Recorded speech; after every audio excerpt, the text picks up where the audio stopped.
好啦，今日我哋有介紹咧，而家呢一個智能櫃。呢個智能櫃咧個功能係咩咧？就係話咧呢個咧係保護一啲嘅小嘅物品，譬如咧我哋員工卡啦。咁啊，咦唔係喎，員工卡點解我要整個櫃咧？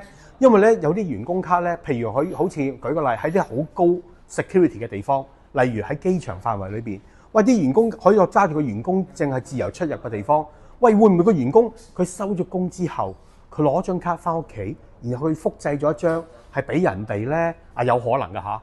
咁所以咧，我哋就有見及此咧，我就研發咗呢個櫃出嚟。呢個櫃咧個原理好簡單嘅啫。嗱，就係話咧，當個員工佢收工嘅時候，佢嗰張卡咧就唔可以帶走嘅，就將佢擺喺翻佢個櫃裏邊。咁嘅原理係點嘅咧？就係話，如果舉個例，個員工翻工嘅時候，咁佢喺呢度攞翻佢自己將出入嗰張卡，咁點攞咧？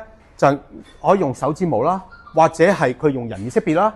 當我識別到，阿陳大文嚟嘅喎，咁咧佢呢個櫃門咧就自動會打開，係佢嗰格，佢就可以攞翻佢張卡，就去做嘢啦。當佢收工嘅時候，都會一樣嘢，就係話我要翻到嚟認翻，陳大文，跟住咧佢彈翻去呢個門，你就可以還翻張卡啦。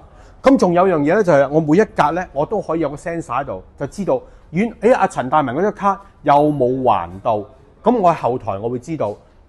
如果佢冇還到嘅時候，後台咧就會出個警報俾個主管，話俾佢聽，喂，個員工可能唔記得咗還卡而離開咗呢個位喎，因為係 security 嘅原因咧，個組長或者佢嘅 supervisor 就需要去追翻佢，喂，你係咪唔記得咗還卡啊？定係咩？唔該，你即刻要還翻嚟，或者咧佢有security 咧，佢可能會同個員工換咗另外一張卡，嗰張廢咗張卡，因為呢個係個 security 嘅原因，所以呢個咧係好高智能化嘅，係希望可以做到咧係保障到喺有啲係好敏感嘅地方，例如機場範圍啦，係可以做到好 high security。